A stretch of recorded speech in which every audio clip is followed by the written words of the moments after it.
상자 안에는 낡은 공책이 여러 권 들어 있었습니다. 표지가 해지고 모서리가 접혀진 오래된 가계부 같은 것들이었어요. 저는 떨리는 손으로 그중 한 권을 꺼내 펼쳤습니다. 그리고 첫 장을 보는 순간 심장이 멎는 것 같았어요. 거기에는 날짜와 함께 빽빽하게 숫자들이 적혀 있었습니다. 입금, 출금, 잔액. 하지만 이건 일반적인 가계부가 아니었어요. 맨 위에 큰 글씨로 이렇게 적혀 있었거든요. 시아버님 채무 변제 기록. 시아버님 채무 변제 기록이라고요? 저는 다시 한번 그 글자를 확인했습니다. 분명히 그렇게 적혀 있었어요. 제 손이 더욱 심하게 떨렸습니다. 이게 무슨 뜻입니까? 다음 장을 넘겼습니다. 거기에는 상세한 내역이 적혀 있었어요. 2015년 3월 15일 김철수 씨에게 300만 원 변제. 2015년 4월 20일 박영희 씨에게 500만 원 변제. 2015년 5월 25일 이순자 씨에게 400만 원 변제. 페이지마다 이런 기록들이 빼곡했습니다. 매달 빠짐없이 누군가에게 돈을 갚았다는 기록이었어요. 적게는 200만 원에서 많게는 700만 원까지. 10년 동안 끊임없이 계속된 변제의 흔적이었습니다. 저는 다른 공책들도 하나씩 꺼내봤어요.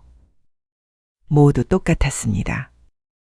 2016년, 2017년, 2018년 매년 한 권씩 정리된 가계부였어요. 그리고 그 안에는 끝없는 변제 기록들이 담겨 있었습니다. 마지막 공책 2024년도 것을 펼쳤을 때 거기에는 짧은 메모가 적혀 있었습니다. 며느리의 손글씨였어요. 저는 그 글을 읽기 시작했습니다.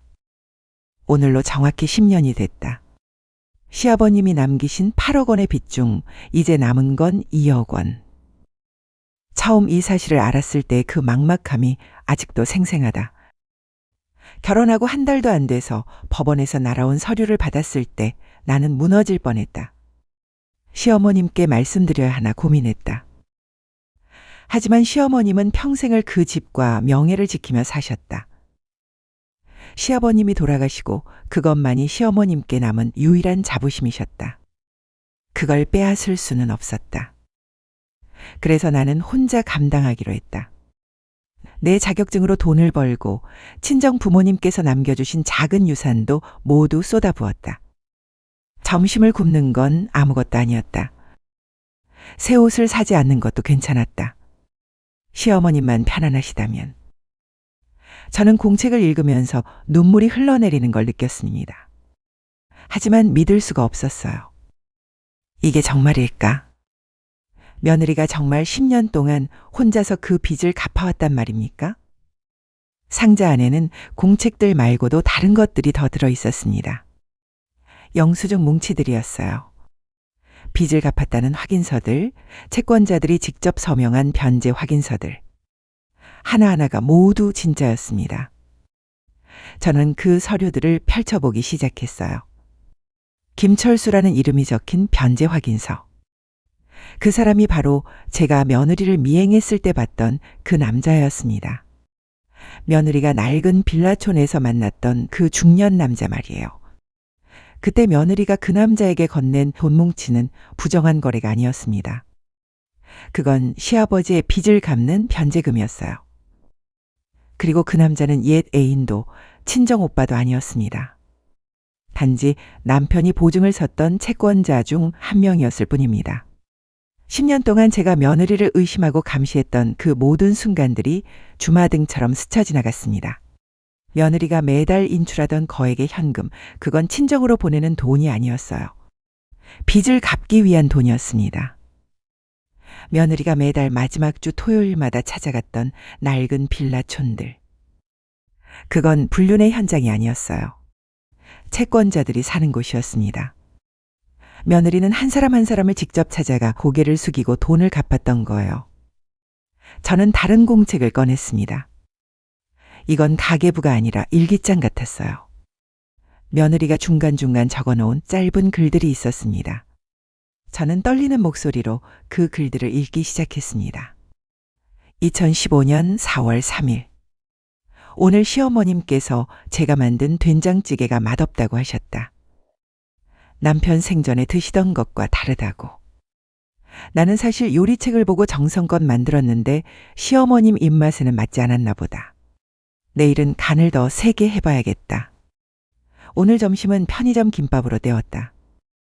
500원을 아꼈으니 이것도 빚 갚는 데 보태야지. 2015년 6월 10일. 회사 동료들이 저녁 모임을 하자고 했다. 가고 싶었지만 사양했다. 저녁 한 끼 값이면 3만 원. 그 돈이면 채권자 한 분께 조금이라도 더 드릴 수 있다. 퇴근길에 혼자 편의점 컵라면을 먹었다. 외롭지만 괜찮다. 시어머님이 편안하게 주무시는 게 더 중요하니까. 2016년 1월 15일. 겨울 코트가 너무 낡아서 출근길에 부끄러웠다. 하지만 새 코트를 사려면 30만 원은 있어야 하는데 그 돈으로는 이씨 아저씨께 한 달치 이자라도 갚을 수 있다. 코트는 내년에도 입을 수 있지만 빚은 하루라도 빨리 갚아야 한다. 2016년 8월 20일. 오늘 시어머님께서 내 방을 청소하다가 먼지를 발견하셨다며 크게 화를 내셨다. 나는 매일 청소를 하는데도 시어머님 눈에는 항상 부족한가 보다. 괜찮다. 시어머님은 평생 깨끗한 집에서 사셨으니 당연한 기준이실 거다. 내가 더 열심히 하면 된다. 2017년 3월 5일. 친정 어머니께서 편찮으시다는 연락을 받았다. 병원비가 필요하다고 하셨는데 나는 도와드릴 형편이 안 된다. 내가 버는 돈은 모두 시댁 빚을 갚는 데 들어간다. 어머니께 죄송하다는 말밖에 할 수 없었다. 전화를 끊고 한참을 울었다. 2017년 11월 30일. 시어머님께서 내가 직장을 다니는 게 집안 체면을 깎는다고 하셨다. 하지만 일을 그만두면 빚을 갚을 수가 없다. 나는 시어머님께 거짓말을 했다. 일이 재미있어서 다닌다고. 사실은 한 달에 한 번도 웃지 못할 만큼 힘들지만 이 일을 그만둘 수는 없다. 2018년 5월 12일. 회사 후배가 결혼을 한다며 축의금을 모은다고 했다. 다른 사람들은 모두 10만 원씩 냈는데 나는 3만 원밖에 낼 수 없었다. 후배가 섭섭해하는 것 같아 마음이 아팠다. 하지만 7만 원이면 박씨 할머니께 드릴 수 있는 돈이다. 후배에게 미안하지만 선택의 여지가 없었다. 2019년 2월 8일. 설날인데도 시어머님은 나를 명절 준비해서 배제하셨다. 친척들이 올 텐데 내가 음식을 만들면 집안 망신이라고 하셨다. 나는 부엌 한 구석에서 설거지만 했다. 외롭고 서러웠지만 시어머님이 친척들 앞에서 체면을 지키시는 게 중요하다. 그분의 자부심만큼은 내가 지켜드리고 싶다. 2019년 7월 22일. 오늘 시어머님께서 내 통장을 보셨다. 매달 거액이 빠져나가는 걸 의심하셨다. 나는 대답하지 못했다. 진실을 말씀드리면 시어머님이 받으실 충격이 너무 클 것 같았다. 시어머님은 지금도 이 집이 안전하다고 믿고 계신다. 그 믿음을 깨뜨릴 수는 없다. 2020년 4월 15일. 코로나 때문에 회사 사정이 어려워졌다. 월급이 삭감됐다. 하지만 채권자분들께는 꾸준히 갚아야 한다. 이번 달은 하루 2끼만 먹기로 했다. 아침을 걸으면 점심까지 버틸 수 있고 저녁만 먹으면 된다. 건강이 조금 나빠졌지만 참을 만하다. 2020년 10월 3일. 시어머님께서 내가 너무 말랐다며 제대로 밥을 안 먹는 거냐고 물으셨다. 나는 다이어트 중이라고 둘러댔다. 시어머님은 그래도 밥은 먹어야 한다며 걱정하셨다. 처음으로 시어머님께서 나를 걱정해 주시는 말씀을 들었다. 그날 밤 혼자 많이 울었다. 2021년 1월 30일. 남편이 나한테 새 가방을 사주겠다고 했다. 나는 거절했다. 남편에게 미안하지만 그 돈도 빚을 갚는 데 써야 한다. 남편은 내가 왜 이렇게 검소하게 사는지 이해하지 못한다. 남편한테도 말할 수 없다. 남편이 알면 어머님께 말씀드릴 것이고 그러면 모든 게 무너진다. 2021년 6월 18일. 이제 빚의 절반을 갚았다. 4억 원을 변제했다. 6년이 걸렸다. 앞으로 4억 원이 더 남았다. 아마 또 6년은 걸릴 것이다. 그때쯤이면 나는 50살이 된다. 하지만 괜찮다. 시어머님께서 이 집에서 편안하게 사실 수 있다면 내 청춘쯤은 기꺼이 바칠 수 있다. 2022년 3월 25일. 오늘 친정아버지께서 돌아가셨다. 장례식장에 가고 싶었지만 시어머님께서 허락하지 않으셨다. 우리 집안 사람이 그런 초라한 장례식장에 가는 건 체면이 안 선다고 하셨다. 나는 전화로만 조문을 했다. 아버지, 불효녀를 용서해 주세요. 2022년 9월 10일. 구두 밑창이 완전히 닳아서 걸을 때마다 발이 아프다. 하지만 새 구두를 살 여유가 없다. 접착제로 붙여서 조금 더 신기로 했다. 회사 사람들이 내 구두를 보고 웃는 것 같다. 창피하지만 견딜 수 있다. 자존심보다 중요한 게 있다. 2023년 2월 14일. 밸런타인데이다. 회사 사람들은 모두 초콜릿을 주고받는다. 나는 남편에게 줄 초콜릿도 살 수 없었다. 대신 손편지를 썼다. 남편이 좋아해 줄까? 남편은 내가 왜 이렇게 사는지 모른다. 알려줄 수도 없다. 2023년 8월 5일. 드디어 6억 원을 갚았다. 이제 2억 원만 남았다. 끝이 보인다. 하지만 오늘 법원에서 압류집행 통지서가 왔다. 변제 기한이 지났다며 강제 집행을 한다고 한다. 10년을 버텨왔는데 이제 와서 무너지는 건가? 어떻게 해야 할까? 2023년 11월 20일. 변호사를 만났다. 지금까지 갚은 돈을 증명하면 집행을 유예받을 수 있다고 했다. 하지만 법원에 제출하려면 시어머님께 사실을 알려야 한다. 나는 결정하지 못하고 있다. 시어머님의 평온을 지킬 것인가? 아니면 이 집을 지킬 것인가?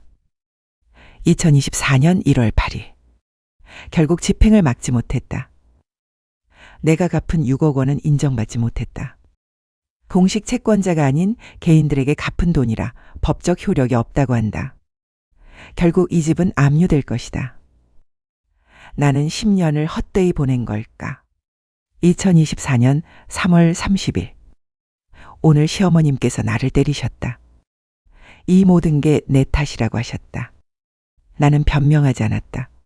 시어머님께 10년간의 진실을 말씀드릴 용기가 없었다. 차라리 내가 나쁜 사람으로 남는 게 낫겠다. 시어머님께서 나를 원망하시면서라도 마음의 평안을 찾으신다면 2024년 3월 31일. 오늘 집을 나왔다. 시어머님께서 나가라고 하셨다. 나는 10년 동안 이 집을 지키려고 노력했지만 결국 실패했다. 미안하다. 시아버님, 제가 최선을 다했지만 부족했습니다. 시어머님, 언젠가 진실을 아시게 되면 저를 용서해 주세요. 저는 공책을 덮었습니다. 손이 너무 떨려서 더 이상 글자를 읽을 수가 없었어요. 눈물이 멈추지 않았습니다. 이게 사실입니까? 며느리가 정말 10년 동안 이런 삶을 살았단 말입니까? 저는 며느리가 점심을 거르던 이유를 이제 알았습니다. 저는 며느리가 낡은 옷을 입던 이유를 이제 알았습니다. 저는 며느리가 매달 거액을 인출하던 이유를, 낡은 빌라촌을 찾아다니던 이유를, 모든 것을 이제 알았습니다. 며느리는 제 적이 아니었어요. 며느리는 우리 집을 파산시키려는 도둑이 아니었습니다. 며느리는 10년 동안 혼자서 우리 집을 지켜온 유일한 은인이었어요. 그런데 저는 그 며느리를 의심하고 냉대하고 감시하고 결국엔 내쫓았습니다. 상자 안에는 마지막으로 한 장의 편지가 들어 있었습니다. 봉투에는 이렇게 적혀 있었어요. 어머님께. 저는 떨리는 손으로 봉투를 뜯었습니다. 어머님, 제가 이 편지를 쓰는 지금 어머님은 아직 진실을 모르고 계실 겁니다. 어쩌면 영원히 모르실 수도 있겠죠. 하지만 만약 이 편지를 읽고 계신다면 아마도 모든 것이 끝난 후일 것입니다. 10년 전 결혼하고 처음으로 법원 서류를 받았을 때 저는 도망치고 싶었습니다. 8억이라는 빚 신혼부부가 감당하기에는 너무나 큰 금액이었으니까요. 하지만 남편을 보니 도망칠 수가 없었습니다. 남편은 어머님을 너무나 사랑했고 어머님께 이 사실을 알리는 것을 두려워했습니다. 남편과 상의 끝에 우리는 어머님께 알리지 않기로 했습니다. 어머님은 평생을 그 집과 가문의 명예를 지키며 사셨으니까요. 시아버님이 남기신 그 집이 어머님께는 삶의 전부였습니다. 그걸 빼앗을 수는 없었습니다. 처음 2년은 남편과 함께 갚으려고 했습니다. 하지만 남편의 사업이 어려워지면서 저 혼자 감당해야 했습니다. 괜찮았습니다. 제게는 전문 자격증이 있었고 일할 능력이 있었으니까요. 어머님, 제가 직장을 다니겠다고 했을 때 어머님께서 반대하셨던 거 기억하시나요? 집안 체면이 깎인다고 하셨죠. 저는 어머님께 거짓말을 했습니다. 일이 재미있어서 다닌다고. 사실은 그 돈이 없으면 빚을 갚을 수가 없었습니다. 매달 500만 원씩 저는 제 월급 전부와 친정에서 받은 유산을 쏟아부었습니다. 점심을 거르고 옷을 사지 않고 모든 것을 포기하면서 돈을 모았습니다. 그리고 그 돈으로 한 분 한 분 채권자들을 찾아가 빚을 갚았습니다. 어머님께서 저를 미행하셨던 거 알고 있었습니다. 제가 빌라촌에 가는 걸 보셨죠. 그분들은 시아버님께 돈을 빌려주셨다가 돌려받지 못한 분들이었습니다. 법원을 통하지 않고 개인적으로 빌려주신 분들이라 법적 보호를 받지 못했어요. 그래서 제가 직접 찾아가 갚아드린 겁니다. 어머님, 저는 어머님이 저를 싫어하신다는 걸 알았습니다. 제 출신이 변변치 못해서 제 태도가 당당해서 제가 어머님의 기준에 맞지 않아서 싫어하신다는 걸요. 괜찮았습니다. 어머님께서 저를 미워하시더라도 어머님께서 그 집에서 편안하게 사실 수만 있다면 충분했습니다. 10년이라는 시간이 길다면 길고 짧다면 짧습니다. 그 시간 동안 저는 정말 많이 외로웠습니다. 점심을 혼자 먹을 때, 낡은 옷을 입고 출근할 때, 친구들의 모임을 거절할 때, 아버지의 장례식에도 가지 못했을 때. 하지만 견딜 수 있었습니다. 왜냐하면 저는 어머님을 지켜드리고 있었으니까요. 어머님께서는 모르셨겠지만 어머님이 아침마다 닦으시던 그 은식기들, 어머님이 자랑스러워하시던 그 거실, 어머님이 친구분들을 초대하시던 그 집, 그 모든 것이 사라지지 않도록 제가 지키고 있었습니다. 6억 원을 갚았을 때 저는 정말 기뻤습니다. 이제 조금만 더 버티면 된다고 생각했어요. 하지만 법원의 강제 집행을 막을 수는 없었습니다. 제가 개인적으로 갚은 돈들은 법적 효력이 없었고 결국 집은 압류되고 말았습니다.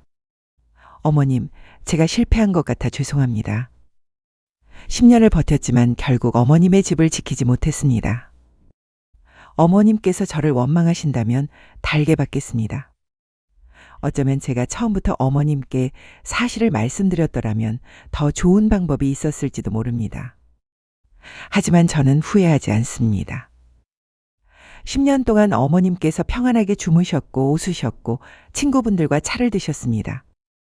그 모든 순간이 제게는 보람이었습니다. 비록 어머님께서는 저를 사랑하지 않으셨지만 저는 어머님을 지켜드릴 수 있었습니다.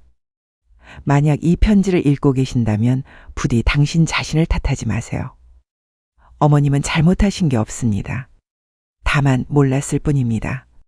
그리고 제가 일부러 숨긴 거니까요.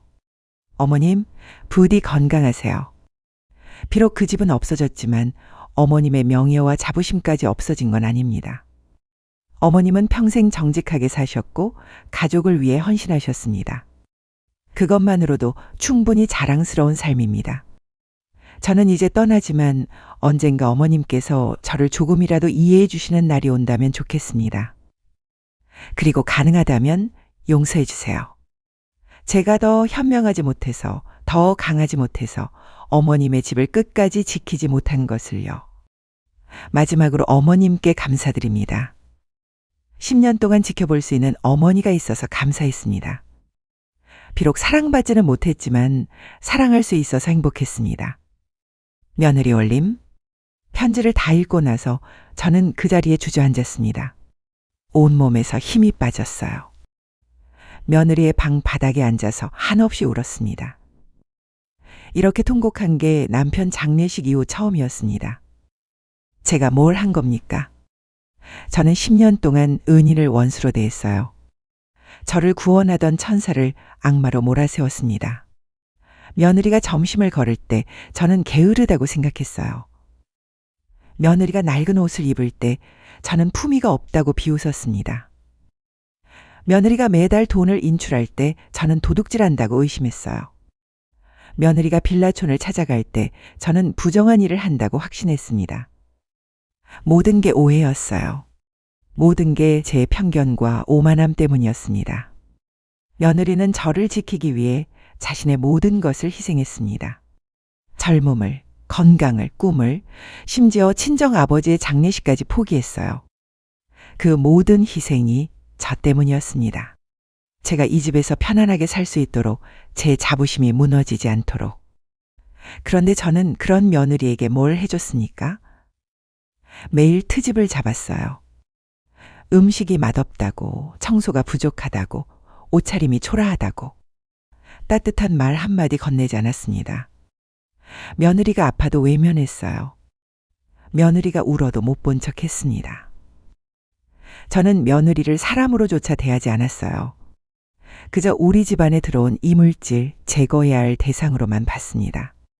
며느리의 마음을, 며느리의 고통을, 며느리의 희생을 보려고 하지 않았어요. 상자 안의 물건들을 하나하나 다시 살펴봤습니다. 10년치 가계부, 수백 장의 영수증, 변제 확인서들. 이 모든 게 며느리의 땀과 눈물이 배어있는 증거였어요. 며느리가 얼마나 힘들게 살았는지, 얼마나 외로웠는지, 얼마나 아팠는지 그 안에 다 담겨 있었습니다. 특히 가계부 구석구석에 적힌 짧은 메모들이 제 가슴을 후볐어요. 오늘 시어머님께서 웃으셨다. 오랜만에 보는 미소였다. 다행이다. 이런 문구들이 중간중간 보였습니다. 며느리는 제가 웃는 것만으로도 기뻐했던 거예요. 다른 메모도 있었어요.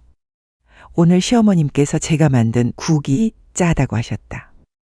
하지만 다 드셨다. 건강하셔서 감사하다. 며느리는 제가 트집을 잡아도 다 드신 것에 감사했던 겁니다. 또 다른 메모. 오늘 시어머님께서 친구분들과 차를 드셨다. 즐거워 보이셨다. 이 집이 있어서 어머님이 행복하시다면 나는 더 열심히 일해야겠다. 며느리에게 이 집은 단순한 건물이 아니었어요. 제 행복의 공간이었던 겁니다. 저는 머리를 감싸주고 울었습니다. 며느리야, 미안하다. 정말 미안하다. 제가 눈이 멀었구나. 제 곁에 천사가 있었는데 악마로 봤구나. 제 은희를 적으로 대했구나. 그때 현관문이 열리는 소리가 들렸습니다. 아들이 출장에서 돌아온 거였어요. 저는 며느리의 방에서 나와 거실로 갔습니다. 아들은 집안의 빨간 딱지들을 보고 놀란 표정이었어요. 엄마, 이 무슨 일이에요? 아들이 물었습니다. 저는 대답하지 못했어요. 대신 며느리의 상자를 아들에게 건넸습니다. 이거 봐라. 내 아내가 10년 동안 뭘 했는지.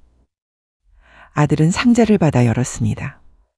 그리고 그 안에 공책들과 편지를 읽기 시작했어요.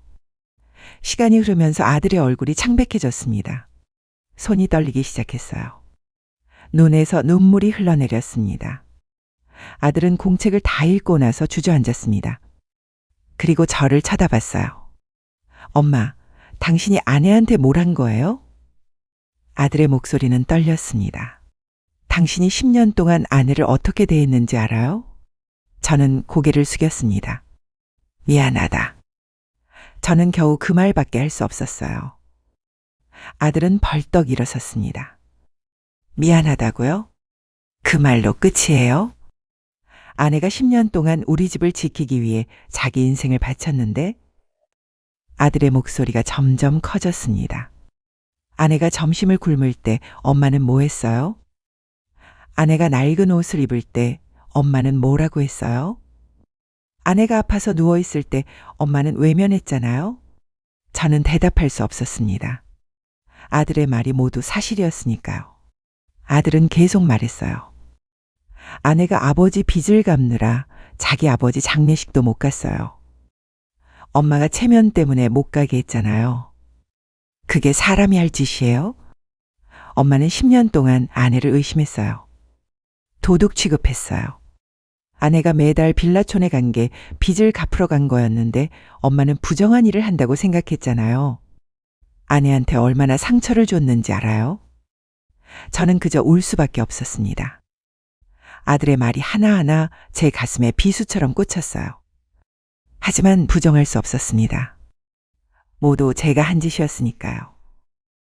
아들은 며느리의 편지를 다시 펼쳤습니다. 그리고 떨리는 목소리로 읽기 시작했어요. 비록 어머님께서는 저를 사랑하지 않으셨지만 저는 어머님을 지켜드릴 수 있었습니다. 이 부분을 읽을 때 아들의 목소리가 끊겼어요. 엄마, 들렸어요? 아들이 물었습니다. 아내는 엄마를 사랑했어요. 엄마가 아내를 미워했는데도 아내는 엄마를 지키기 위해 모든 걸 바쳤어요. 그런데 엄마는 아내를 내쫓았잖아요. 저는 바닥에 무릎을 꿇었습니다. 미안하다. 정말 미안하다. 저는 그 말을 되풀이했어요. 하지만 그 말로는 부족했습니다. 10년간의 잘못을 미안하다는 말 몇 마디로 갚을 수는 없었어요. 아들은 핸드폰을 꺼냈습니다. 아내한테 전화를 걸었어요. 하지만 며느리는 전화를 받지 않았습니다. 1번, 2번, 3번. 계속 전화를 걸었지만 며느리는 받지 않았어요. 저는 아들에게 말했습니다. 내가 찾아갈게. 내가 직접 가서 무릎 꿇고 빌게. 며느리를 다시 데려올게. 하지만 어디로 가야 할지 몰랐어요. 며느리가 어디로 갔는지, 어디서 지내는지 알 수가 없었습니다. 그날 밤 저와 아들은 잠을 이루지 못했습니다. 며느리를 찾아야 했어요. 며느리에게 사죄해야 했습니다. 하지만 어떻게 찾아야 할지, 어떻게 용서를 구해야 할지 막막했습니다. 다음 날 아침 저는 며느리가 다니던 직장에 전화를 걸었습니다. 하지만 며느리는 이미 퇴사한 뒤였어요. 어디로 갔는지도 알려주지 않았다고 했습니다. 친구들한테도 연락했지만 아무도 며느리의 행방을 몰랐어요. 며느리는 완전히 사라진 것 같았습니다. 마치 처음부터 존재하지 않았던 사람처럼 흔적도 없이 떠나버렸어요. 저는 며느리가 마지막으로 찾아갔던 빌라촌들을 하나하나 찾아다니기 시작했습니다. 파트 2는 여기까지입니다. 다음 파트에서는 시어머니가 며느리를 찾아 나서는 여정이 펼쳐집니다.